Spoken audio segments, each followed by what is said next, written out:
See, I knew I should. Awesome. So this is my third iteration speech. I'm kind of really bad at reading it, so it's going to take me a bit. I apologize in advance. But today I stand as a proud Indigenous Osage man.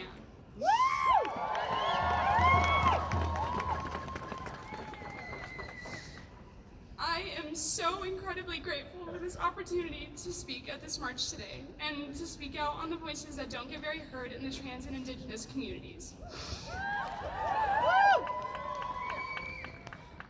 Sorry, I'm just really emotional about this subject.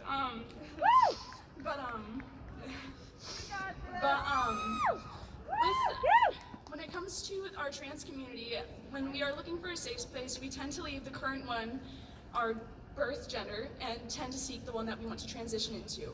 This is a very hard situation for the trans community to come across. It is a very common occurrence that we cannot seek a safe place within the gender that we wish to be a part of. And when it comes to speaking on trans communities, sometimes our voices aren't spoken up about very often because a lot of people that speak up haven't gone through our experiences. They are correcting our opinions and who we are, and they're spreading a negative light on us. And other trans people with high platforms online sometimes tend to stereotype against trans people of any stage of their transition. They state that someone can't be trans if they haven't gotten the surgeries. They state that trans people can't be trans if they haven't gotten the hormones. It is a very negative light within our own community.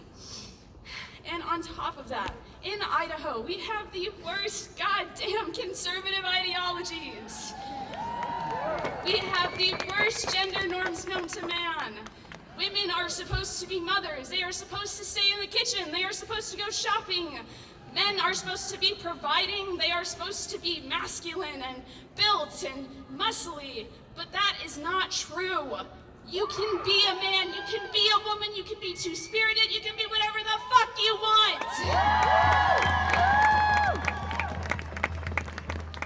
And in healthcare, it is so awful for Indigenous and trans people. It is terrible. Doctors and legislatures put these gatekeepers in our medical fields. They put unnecessary walls up for trans people in order for us to not get these surgeries. They put borders up because Indigenous, my cultural beliefs, do not coincide with their modern medicine. My cultural beliefs are supposed to be respected alongside these modern medicines. My culture matters in politics.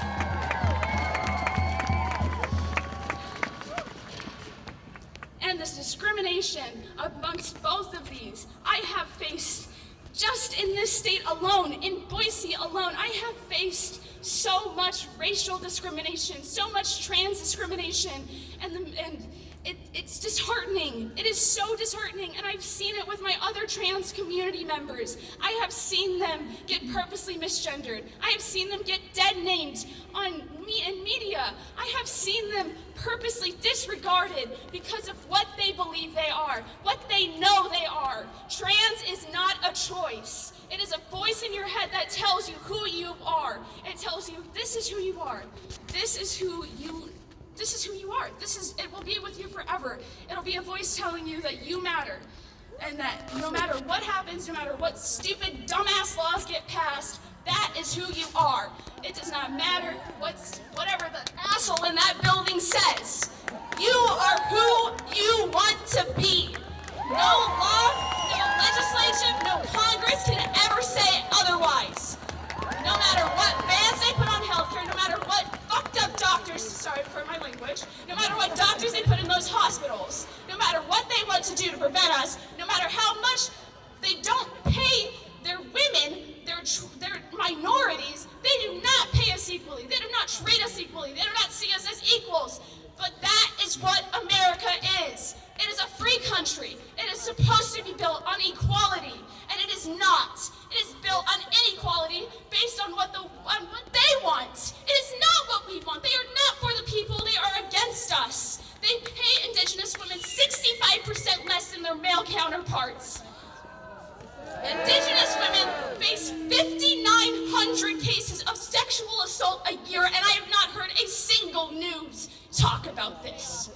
41% of those assaults a year are from unknown people. They are from people that these Indigenous women do not know. 5,900? That is a lot. That shouldn't even be higher than 1. That should be 0. There should not be any cases of sexual assault.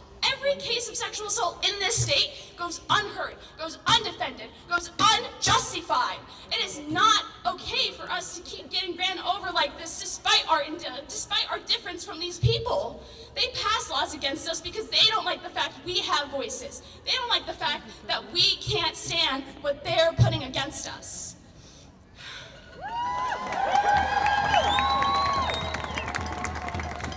To remove these basic human rights is to remove the voices of the people. And what was America built on? It was built on the voices of these people. But instead, it is built against it.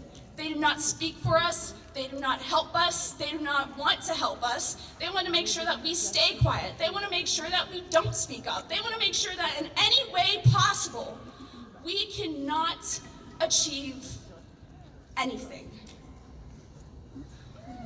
And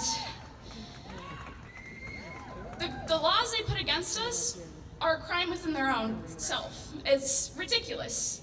It's insane what they put against us. Idaho has gone through several reiterations of the same trans minor gender affirming care. They have gone through several iterations telling me and telling so many other trans youth that we do not deserve the right to gender affirming care. And that is unjustifiable. They label these children tomboys and sissy boys, or tomgirls and sissy boys, because they know, they feel it. They can feel it in their soul that something isn't right. They know that there's supposed to be something bigger. And it's not okay to shut the voices down of these youth that seek gender-affirming care. It is unjustified, it is not okay, and even worse, they shut down the voices of Indigenous people in our country. There are several laws that contradict with Native American reservations regularly, and it's never talked about. It feels like we're just, sorry, I'm very, but they silence us for way too long. It's time we stand up and fight against these assholes.